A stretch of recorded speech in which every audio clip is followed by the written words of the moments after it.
It is midnight now on the East Coast. You're alive. We have all just outlasted the longest State of the Union in history. It didn't kill us. We did it. We're alive. We're sentient. Nobody can take that away from you. It itself is an accomplishment.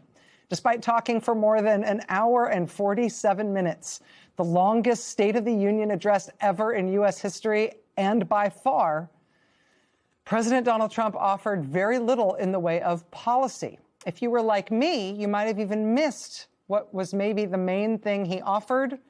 Thankfully, Lawrence O'Donnell was able to get in there and dig it out of the speech and then succinctly nut it up as trading in the income tax for tariffs, LOL. This was not a State of the Union that will be remembered for presidential proposals.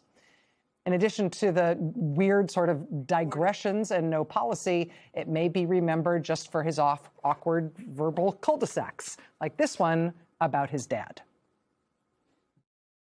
Think of it, in recorded history, the lowest number in over 125 years, year 1900. In fact, substantially before my wonderful father, I had a wonderful father, Fred, before he was born.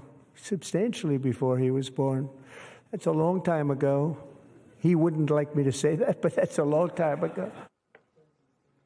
So there was stuff like that. The president also shouting a lot through a lot of his speech, a number of times in ways that stretched the capacity of his microphone to handle it.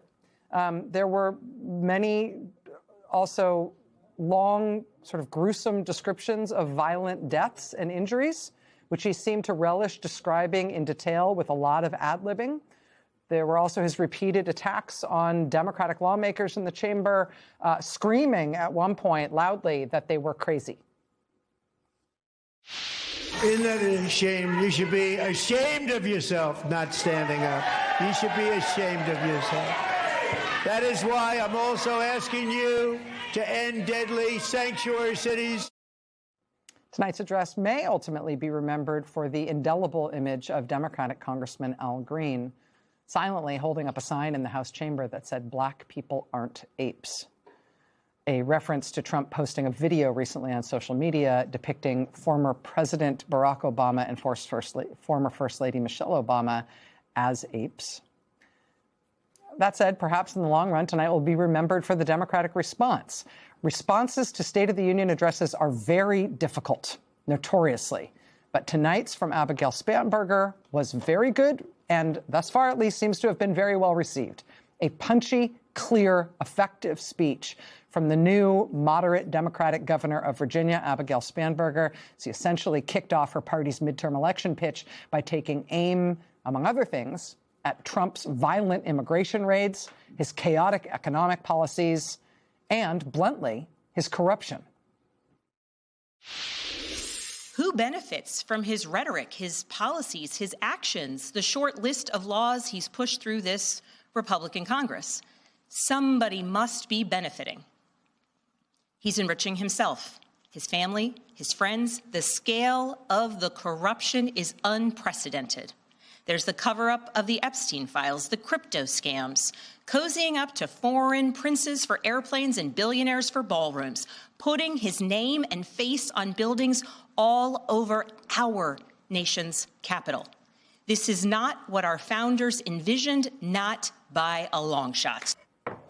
From the Democratic response, again, by Governor Abigail Spanberger of Virginia. A couple of our new colleagues have joined us tonight, and it's going to be a long night still. Claire McCaskill's here, Eugene Daniels. Claire, what was your reaction to what you saw tonight? You know, I was thinking about, first of all, there were a lot of Democrats that weren't there. Yeah. I don't know if you guys noticed, but you'll remember this, Lawrence, that the ambassadors usually sit in folding chairs in the aisle because there's not room for them in the chairs. I noticed some of the ambassadors very excited because they were sitting where normally senators sit. Yeah. You know, they were all like, my God, we got real chairs on the floor. Nobody's here. I noticed no one was there. I noticed that it felt like a game show more than a presidential or an award speech. show. Yeah, Yes, like I was thinking he's going to say, now look under your chair. You know, there's something for you there. And it would not instill confidence in anybody watching this that this was the guy that we want in charge, deciding whether or not we're going to bomb Iran and go into war in the most dangerous neighborhood in the world, especially the Republicans. You know, you would think at this point they would want him to give a speech that would lead them out of the thicket. Instead, they're going, hey, we're going to follow you right in there. Let's go deeper in the woods and see how deep we can go in there and never come out again politically. It was fascinating to me. And then finally, the thing that struck me were the smirks of Vance and Johnson sitting behind him. Like they thought it was kind of a joke. You know, they were, oh, isn't he like he's clever or he's funny? And it was, if I were somebody that wasn't as involved as I am and as engaged as I am in this, it would have struck me that they were smirking the whole time, like this was something not to be taken seriously. And it didn't feel like America should take it seriously. I don't think this speech is going to do anything for him. And I think it's very forgettable and will be forgotten very, very quickly. I think it's interesting about Johnson and Vance. I don't put much stock in kind of body language stuff or whatever, but particularly those two Republican leaders have kind of resting smirk face. Like they both just kind of have that look, which it's an accident that it's the two of them behind the panel, but both of them kind of have the arms folded smirk as a resting look. And so particularly striking that they never got out of that pose for this whole speech tonight. Eugene? You know, I have been texting with some Republicans who were sitting in that room. And before the speech, I asked them, I said, what do you want the president to do? And they said, well, we want him to do what he's going to do are very different. What we would like him to do, is to help the American people understand why we should keep the gavel come November. And in no way, shape, or form did he do that, right? And they said that. They're very clear about that. They always say these things in text messages to us, and they never say that in front of cameras. But that is what they said. And I think at the end of the day, this could have been a time in a different presidency where the president would stand up there and say, look, I know you guys aren't feeling what we've been doing. We're going to keep working on it. At the end of the day, we hear you. We're going to fight for you. And we are turning it around. And that is not what you heard at all. Instead, you heard President Trump over and over and over again say mission accomplished. And the American people who are going to go to the grocery store tomorrow will know that the mission was not accomplished on the economy. They don't feel safer with ICE in their streets. And they don't feel safer with the president of the United States talking and fumbling around with what he might do with Iran. And these Republicans that are sitting in that space are thinking the same exact thing. Yeah, can we just on the Iran thing, I think this is actually important. You know, we have not put this many assets into that region since the Iraq War. No. Right? You know, if you go back and you look at 2003, there was a multi-month campaign, right, leading up to the war, like attempts at persuasion and propaganda and intimidation, all those things.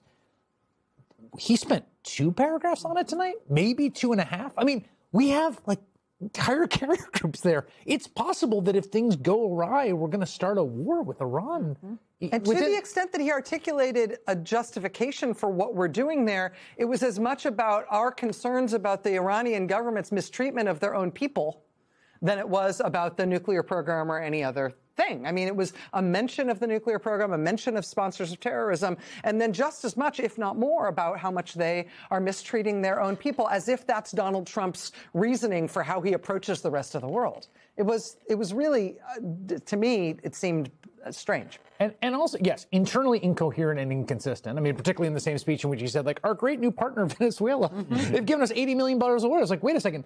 It's the same government. It just has a different guy. Like, now they're our great new partner. He called out Delcy Rodriguez, too, who is essentially Maduro's handpicked person. And remember, I mean, that was the last military action. He didn't explain it all. And now he's like blown just right through it. Yeah. But it's like, I remember at a certain point in my life, I was doing tutoring with kids in high school and talking about like persuasive writing. And we would start with like, I would be like, well, who's your favorite like musician, right? And then you'd say like, well, just convince me that's the case. Because everyone knows how to argue and persuade when they're not like looking at a blank page. Well, I like them because he didn't do that. He never does it with anything, but like, we're going to start a war with a country.